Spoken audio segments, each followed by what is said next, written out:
Olá, eu sou Michel Alcoforado e vamos começando aqui mais um Caoscast.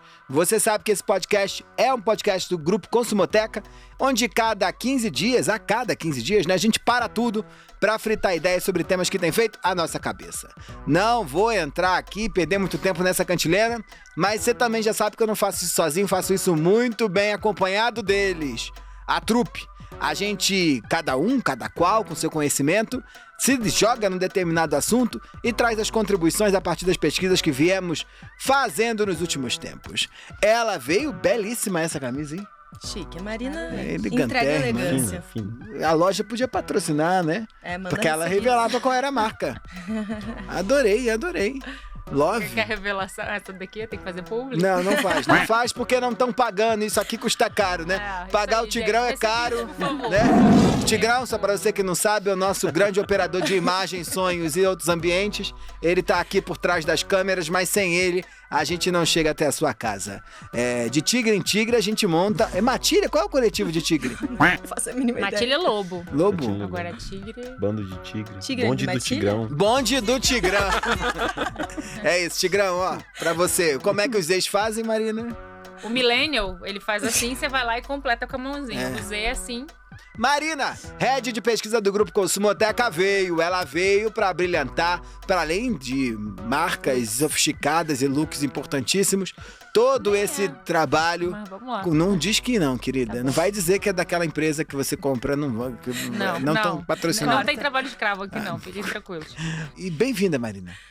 Olá, gente. Prazer estar aqui falando, né? Vim fazer monólogos hoje aqui pra vocês. Em geral, é isso que a gente tem feito no dia a dia, né? O Carmela Moraes, Consumer Insight no Grupo Consumoteca, entende tudo daquilo que está acontecendo em todos os lugares, mas sobretudo de Geração Z, veio. E o pessoal da Geração Z gosta disso, né? De monólogos? Opa! Ixi, sim. Gostam de falar, mesmo que não estejam sendo ouvidos. Acho que é porque eles sempre falaram e nunca foram ouvidos. Pode ser. Eles olharam pros millennials e resolveram aceitar. E falar, né? E falar qualquer coisa. E ele, que é o representante da Geração Z, nesse Caoscast, o Wesley Xavier, sabe tudo sobre tudo. E, além sobre Geração Z, tem falado muito sozinho? Demais, Michel. O que eu mais faço? Nossa senhora, em todos os momentos. Em todos os momentos.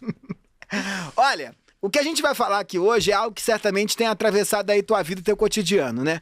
Plataforma de streaming, aí tem plataforma pra ler livro, plataforma não sei o que, plataforma pra não sei o que lá. Vai todo mundo arrumando um novo jeito de tocar o dia a dia, recheado por essas plataformas de algum modo. Esse modelo de comportamento, onde a gente cada vez mais digitaliza o nosso dia a dia, tem mudado completamente a nossa forma de relacionamento com os outros. E, sobretudo, como é que a gente constrói diálogo e constrói novos comportamentos, né? É tão interessante notar que as pessoas agora entrou num novo modelo aí, onde elas entram dentro de um Skype da vida, um Zoom da vida, pra cada um ficar falando o que quer ou fazendo o que quer, só na companhia dos outros, sem falar com os outros. Tu mesmo falou aí, né, que entrou num dia aí, numa social com seus amigos, como é que foi isso? Sim, não, e foi presencial ainda. Saiu da tua casa pra isso. Eu saí... Foi isso? Saí de casa e, teve um momento que parece... Nem é que a bateria social esgotou. Todo mundo estava com o seu celular falando ali. E, alguns momentos tinha as interações, né? Mas mandava áudio, oi, Joana, não? Como é que era? Conversando, Michel, falando sobre os conteúdos que estavam consumindo. Mas todo mundo dentro da sua bolha. É isso, o celular como uma porta pra um outro mundo e a gente acessando o mundo. Mas cada um falando de uma coisa diferente? É. Cada um no seu mundo, juntos. Abas abertas da conversa. Abas abertas rolando. Exato. Em coletivo. Parecia um ritual, assim. Tu já viu isso? Tu saiu da tua casa pra isso? Não. Depois a gente... Casa pra olhar no olho das pessoas. Depois a gente é que é estranho, hein? Exatamente. Cringe. Depois eu que sou cringe. Olha, não importa se você é milênio, se você é Z, se você concorda, se você discorda, se você já fez ou não fez. O sinal claro é que tem mudança de comportamento. E se tem, tá mais do que na hora da gente dar nome aos bois. O boi... Marina Roale, qual é o nome do boi de hoje? Nome aos bois. Hoje a gente vai falar dos monólogos coletivos. Tipo isso, sair de casa para um social. Tá fazendo muito. Que é isso? Isso é um fenômeno que surge como um efeito colateral desses tempos onde a gente tem tanto ponto de contato para se relacionar com o outro em vínculos de era de mundo digital. Então a gente tá falando mais, escutando cada vez mais pessoas, mas conversando menos. Quando foi a última vez aí que vocês lembram que você teve uma conversa sem interrupção, olhando olho no olho, sabe, quem fez aula de comunicação, emissor, receptor, significado, significante, claro, falou, respondeu, escutou. Isso aí tá raro. Tá raro. Conversando menos. Acabou.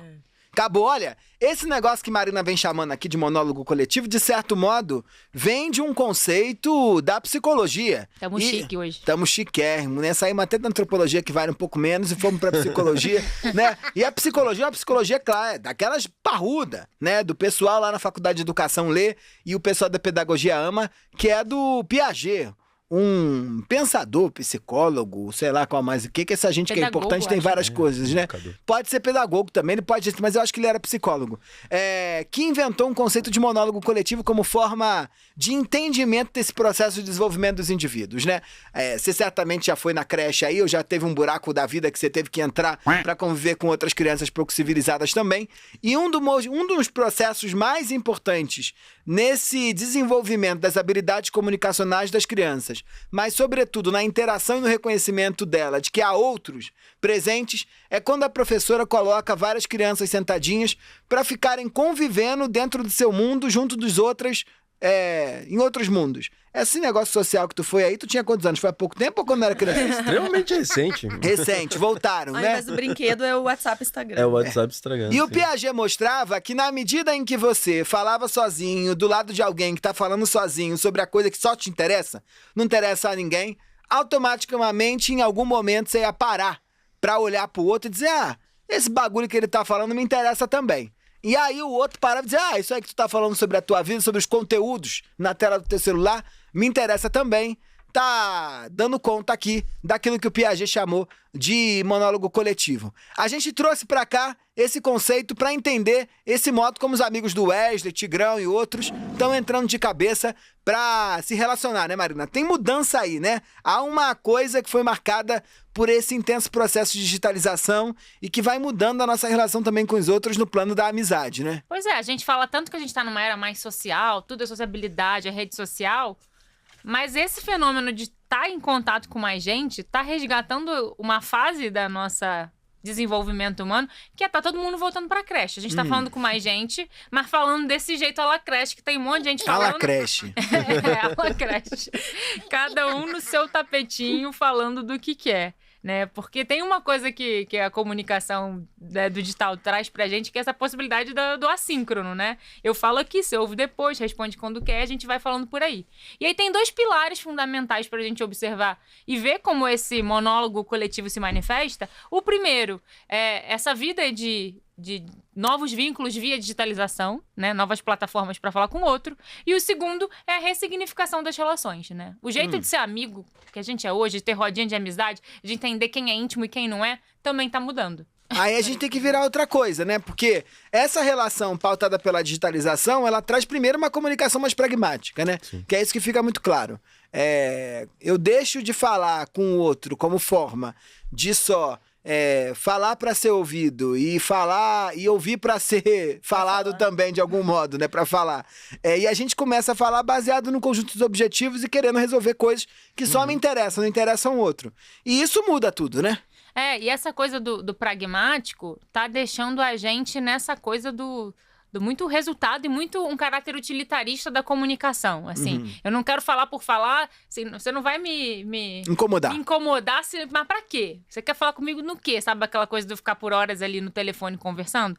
A gente não tá mais, assim, com saco pra isso. Eu acho que uma prova disso é que a conversa no telefone morreu, né? Você já conversou no telefone na vida? Porque geração Z tem pavor de falar. Telefone mesmo, não WhatsApp. Que a gente faz assim, mas os jovens fazem assim, né? Telefone. Sim, por pressão eu converso com a minha mãe. Por pressão, porque é isso, ela né? te liga. Exatamente. Exatamente. Então, acho que tem a coisa do áudio, né? Aqui nisso, de mandar áudio. Então, é quase como um monólogo coletivo. Tô lá no grupo das amigas, daí resolvo mandar um áudio da minha vida. Ouve quem quer, a hora que quer, e eu tô lá me palestrando, mandando meu podcast individual. Que a digitalização coloca. Eu começo a parar de ficar encontrando os meus amigos pra falar sobre o nada, e eu começo a falar com eles só quando eu tenho algo pra falar. E mesmo quando a gente se encontra para falar sobre o nada, a gente fala sobre nadas que interessam a cada um de nós e não entra em diálogo, né? Isso é um retrato claro desse intenso processo de digitalização que vai mudando as relações. Mas quando eu penso na periferia, apesar de, óbvio, né? E aí não estou querendo aqui de maneira alguma ter uma visão preconceituosa sobre o comportamento e o dia a dia nas periferias brasileiras, mas a precariedade, muitas das vezes, de renda impede ao intenso processo de digitalização também dentro de alguns setores da sociedade. Porque é caro ter internet no Brasil, né? A gente precisa lembrar. Como também, quando a gente fala de geração, gerações mais velhas, apesar de estarem conectados aos todos os aparelhos aí, né? Tem uma onipresença menor desse tipo de plataforma dentro do seu dia a dia, porque estava acostumado e aprendeu a lidar com outros modelos de uso. Como é que você vê, Wesley, esse impacto da digitalização dentro dos jovens da periferia e dentro desse novo jeito de construção desse monólogo coletivo? Eu acho que o ponto, assim, aonde que a internet chega, né? Aonde que quem consegue mexer com o celular e tem contato com esse universo das redes sociais e com essa produção de conteúdo, o primeiro ponto é encontrar rostos que são próximos, né? Pessoas que estão ali no nosso cotidiano, que você sai na rua, você vê alguém igual o Joãozinho, fulano, enfim. E pessoas que estão falando sobre nossas realidades, né? Tem uma coisa que, às vezes, eu deparo com essa frase, que é tipo, parece que o estranho apoia mais o seu trabalho. Isso fala de pessoas, de produtores de conteúdos periféricos. E é muito forte como essa questão da comunicação, ela vai num sentido que ela precisa ser útil. Então, eu, enquanto produtor de conteúdo, falo sobre um tema X, e esse conteúdo ele vai para várias pessoas diferentes, né? Até porque o algoritmo ele incentiva, principalmente o TikTok. Mas o ponto que tu acha aqui é que a gente entra em monólogo coletivo, em geral, com gente que é próxima a gente, e a gente parou mais para ouvir quem tá longe da gente, ou com quem a gente não conhece, assim. Quem é muito próximo, sabe? Lá em casa, assim, meu amigaço mesmo.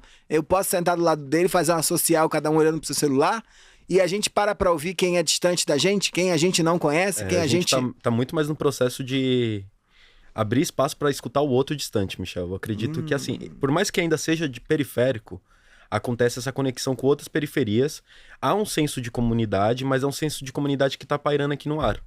E, tipo, por mais que a gente esteja nessa nuvem da comunidade, as buscas, elas acabam sendo com conexões de outros locais e a gente acaba não tendo esse tato de ouvir a história do outro que tá ao nosso redor, assim. O contato físico que poderia ser possível, ele não acontece e a conexão com o distante é mais provável porque parece ser uma coisa muito mais agradável na questão da escuta, da fala, enfim, em vários outros quesitos, assim. Eu fiquei pensando se a gente não tá mudando a partir desse monólogo coletivo a nossa relação com a escuta e com o outro, no sentido de quem é esse outro que vale a pena ser ouvido, né? Ou para que eu preciso me valer de um streaming para ser ouvido? O Twitch e as tecnologias têm entrado nesse processo aí, redefinindo esse jogo, né? Entender até para onde vai o mundo, tendência, nova geração. Aliás, quem estuda comportamento, estudem a Twitch. Que ali tem um jeito novo, é um outro timing da comunicação. Olha, tem episódio passado que tu falou que a gente tinha que estudar TikTok, agora mas tu falou Twitch. Aí tem o Be Real, Twitch aí e tem a série do negócio. Adiciona mais um, Discord também. Marina, mais um, Marina. Discord é outro lugar de monólogo a gente coletivo. tem uma fala em campo que daí vai fazer tu querer olhar, entender mais sobre a Twitch. Que é muito legal, que foi um campo que a gente fez na América Latina. E aí tem um colombiano maravilhoso que ele falava que ele, enfim, fica sozinho o dia inteiro, estuda e tal. E quando ele chegava assim em casa pra estudar, pra fazer as coisas que ele tinha que fazer, ele ligava a Twitch pra ter uma companhia. Então ele botava lá o assunto qualquer que ele queria de game e tal, que era a área dele, ligava numa tela e na outra tela ele fazia as tarefas dele da universidade. Então a Twitch é uma companhia. E dentro disso também tem uma coisa muito legal, que é uma menina que é uma influenciadora de educação, que é a Débora Aladim. E ela tem também não sei se ainda faz, mas ela fazia um esquema que ela estimula a galera a estudar pro vestibular e tal, e que ela fazia uma live no YouTube, que ela botava uma musiquinha, e daí aquela coisa de fazer um ritualzinho, acender uma vela, botava uma música e deixava aquela live, e ela tava estudando, e a galera botava play nela lá pra estudar também. Então ficava ali todo mundo estudando, mas cada um na sua, mas todo mundo junto ao mesmo tempo. Tem várias tags, agora eu aprendi que é tags, na Twitch, que são coisas que as pessoas fazem junto, mas só pra estar ali. Então tem uma de movimento de leitura. Então você fica no seu quarto ali com seu livrinho, o Wesley lendo o livro dele, mas a gente tá junto e tem uma importância de saber que tem alguém ali. A gente tá estímulo também. Tem um senso de pertencimento do fato de estar todo mundo conectado. Acho que uma outra evidência boa é aquele famoso, o canal no YouTube, Lo-Fi Girl. Isso. Que fica ali a musiquinha. Ele bateu um recorde de horas no ar, aí suspenderam, o pessoal fez guerrilha lá, manifestação, militante, pra voltar. Que é um canal que fica a menina com música lo-fi, que é aquela música pra ajudar em concentração e estudar, e a gente do mundo inteiro que fica conversando no chat. Então você tá ali, eu uso às vezes isso quando quero focar. Aí alguém na Tailândia, que horas você tá, no país que você tá, aí fica um papo meio de doido ali, e você fica se sentindo menos solitário.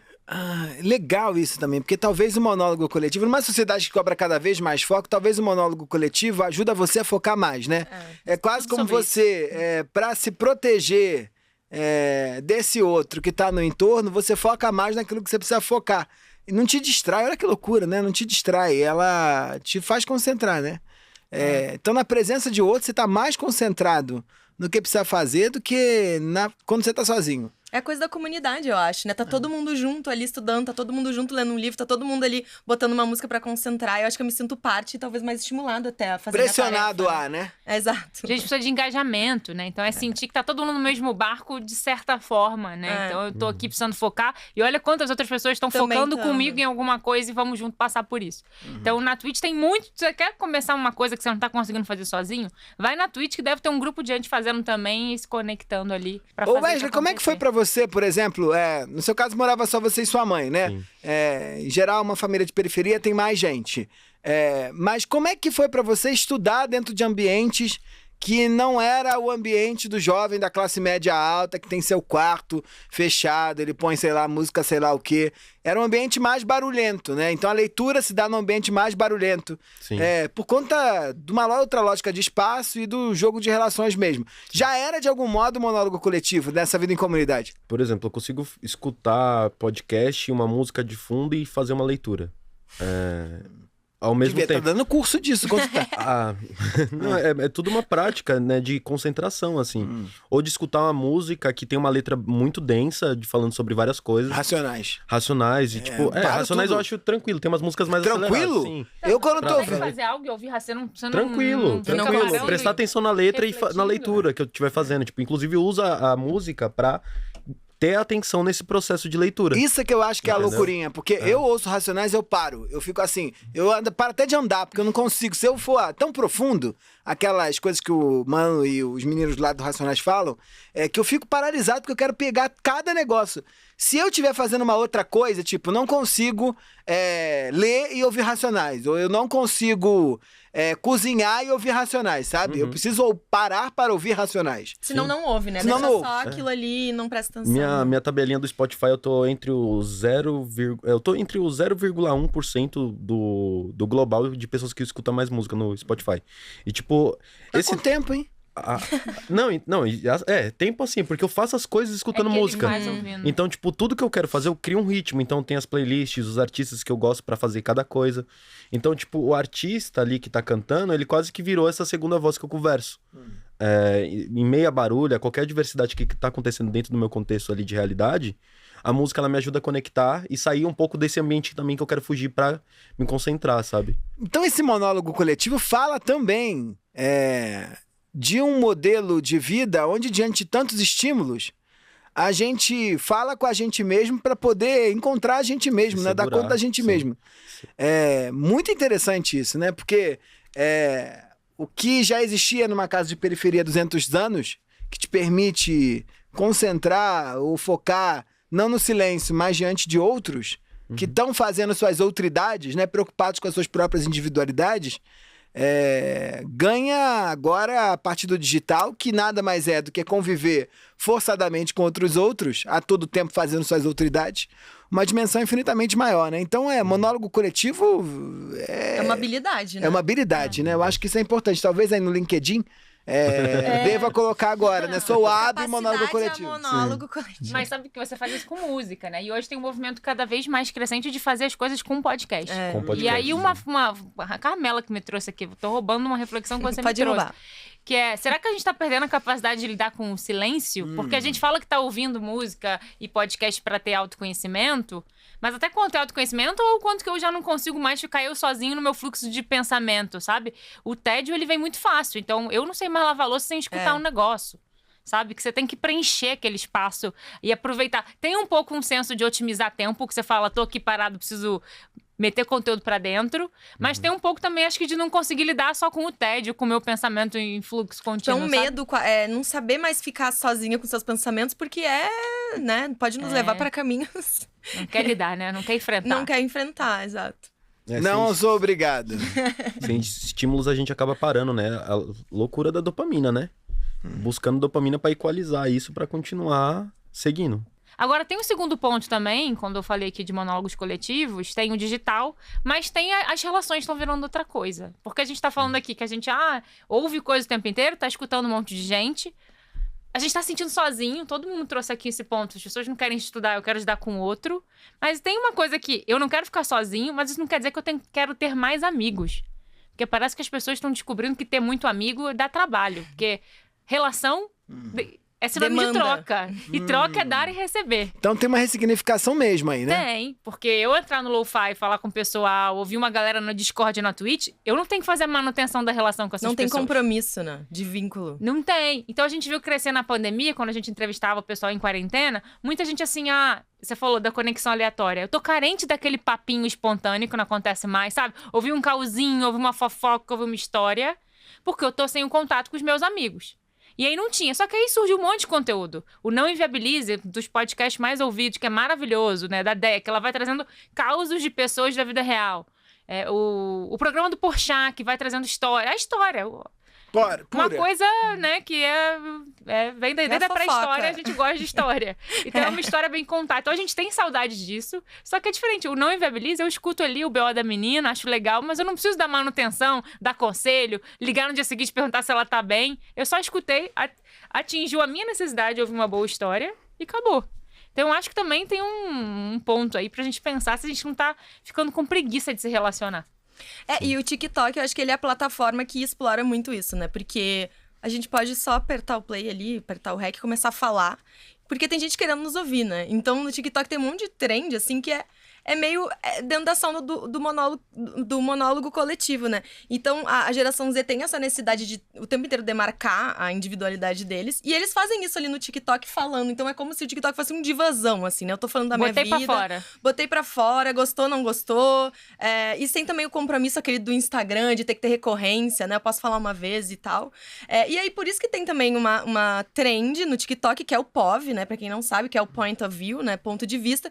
Que a geração Z faz muito, que é o tempo inteiro tá dando a opinião dela sobre qualquer coisa. Pode ser uma coisa fictícia, pode ser uma coisa verdadeira, uma situação aleatória, mas que ela dá o ponto de vista e ela também não tá muito interessada em saber o que tu achou do meu ponto de vista, né? E o Get Ready With Me, ele é também um pouco isso, né? Porque eu tô ali escolhendo a forma como eu quero me vestir, fazendo as minhas escolhas ali estéticas e azar de quem não gostou, né? Até a Lele Bournier, que é a rainha aí do Get Ready With Me, ela fala, isso aqui não é uma democracia, né? Isso aqui é ditadura minha, eu faço o que eu quero, se não gostou, o problema é teu. A gente já falou pra caramba de monólogo coletivo aqui, já falamos, inclusive citamos outros episódios, você pode voltar aí, procurar sobre dopamina high, sobre amor, sobre relações betas, sobre qualquer coisa, nas suas plataformas de tocador de streaming. E agora aqui, né, belíssimos, né? Marina mais bonita que todos nós, porque tem um bom... Hoje. Finíssima.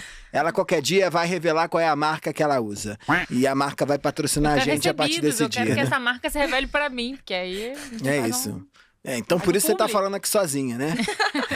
Pra marca falar do lado de lá sozinha e ver se em algum momento vocês começam a se ouvir e a se falar, não é? Exatamente. Queremos publi. Bem, Monólogos Coletivos tratou disso, né? Esse novo jeito que a gente tem de interagir com os outros, onde a gente precisa dos outros pra poder ouvir, inclusive, o que a gente quer, né? Isso muito baseado dentro desse jogo da digitalização e de uma ressignificação do perfil das amizades. Pra que o outro me interessa não é mais pelo aquilo que ele tem só a me dizer, mas às vezes só pela presença que ele tem. Maravilha! Fala uma beça, conteúdo pra chuchu, joga na roda. Marina Roalho, o que trazes? Trago duas, hein? Vamos lá. Exagerada. Acho que a gente já falou acho que em episódios passados, mas tem muito a ver, que é o TED da Sherry Turkle, que é uma psicóloga norte-americana, que vem estudando há alguns anos essa coisa da conversa mediada por tela. E ela fala de como... Ela fala do termo alone together, né? Que a gente tá junto, mas tá sozinho. E de como os jovens, principalmente, eles estão perdendo a capacidade de conversar de maneira espontânea. Porque ele fica viciado em se editar antes de falar com o outro. Então, ela acha que a conversa, como a gente conhece, vai acabar, segundo ela. E o segundo, já mais lúdico, que é uma série que eu vi na Netflix. Diferente dessas que eu dou aqui pra gente ver fazendo unha. Essa é pra ficar perturbado. Que é 8 em Istambul. São 8 episódios, cada um vai trazendo a história de 8 personagens que se cruzam. Todos em Istambul. Em Istambul, começa numa sessão de terapia. E acho que essa série é legal porque a riqueza desse diálogo tá no que não é dito. Esse é um roteiro que o silêncio diz muito nas conversas, sabe? Daquele que acaba, você fica, putz, aí você vai conectando uma coisa com a outra. Então, assiste aos pouquinhos, mas assiste que vale a pena. Wesley Xavier, que trazes? Trazer uma ficção, ficçãozinha. Levinho, vai pelas beiradas hoje. Assim, soft porn também. Porque é disso que a gente gosta, né? Sense8 é uma série bem legal, assim, ela já tá um pouco velha, né? Levando em consideração as produções audiovisuais aí da Netflix. São 2 temporadas e é uma série que retrata aí a vida de 8 personagens que estão em locais diferentes do mundo e que eles se encontram através de uma conversa coletiva, enfim. É uma viagem, vale a pena dar uma imersiva, assistir essa série. Enfim, ela deu uma entrega muito boa, assim, tanto de ficção quanto de romance e... Tinha muito fã essa série, né? Nossa, sim. É uma pena que não tá continuando porque dizem que é caro, mas poxa. Foi das produções mais caras da Netflix. Azar deles, né? Carmelinha. Eu trouxe TikTok de novo, porque é isso que eu falei, eu acho que é a plataforma ali dos monólogos coletivos. E teve uma trend que, de fato, viralizou muito, que a hashtag é Uma Coisa Sobre Mim, ou em inglês One Thing About Me. Eu comecei a ver na gringa e depois logo veio pra galera brasileira, que é uma coisa muito simples, que é a galera falando uma coisa sobre eles, que não tem assunto, não tem tema, é qualquer coisa que queira, cantado. Então eles cantam a história. E aí e daí se tu entra na tag, e tem muito, tipo, a inglês tem 1,9 bilhões de visualizações, eu olhei isso hoje, e a brasileira tem 500 milhões de visualizações não, de tags, né, de pessoas compartilhando isso. E é muito louco, porque tu bota ali e aquilo muito não inviabilize, né, tipo, é um monte de história aleatória de um monte de gente sobre vários assuntos, relacionamento, ninguém pediu, trabalho. mas eu tô contando, né? Exato, ninguém perguntou, mas eu tô aqui expondo a minha vida, cantando. Maravilha, maravilha, olha... a minha é um livro, né? Um livro, infelizmente, dessa vez não foi traduzido, mas é um livro muito importante para pensar sobre essas formas de fala e como é que isso constrói relações, mesmo quando parece que não é uma fala. É um livro de um sociólogo americano chamado Irving Goffman. O Goffman, ele é o cara que ficou famosíssimo no Brasil por conta de uma primeira obra lançada chamada A Representação do Eu na Vida Cotidiana, onde ele acredita que a vida social nada mais é do que um grande palco e a gente age como os atores agem nas peças. Mas ele depois escreveu esse livro, que é um dos pais, ele é um dos pais do interacionalismo simbólico, que se chama Forms of Talk. Ele analisa como a gente na sociedade tem diversos jeitos de falar e como cada forma de fala constrói uma relação específica. Leia, leia, leia. Google Tradutor tá aí, né? Ou senão agora tem inteligência artificial, tem bagulho de tela de celular que você joga, dá pra ler. Dá pra fazer o inferno, senão vê TED, né? Deve ter algum TED de alguém falando sobre esse livro. Ou ler um resumo que já presta também pra quem vai ler o livro todo. Pois bem, acabou. Tchau, tchau. Marina, beijo. Beijos caóticos. Wesley. Tchau, tchau, caóticos. Carmelinha. Beijos caóticos. Até. Eu, Michel Coforado, também me despeço, hein? Beijos e tchau, tchau.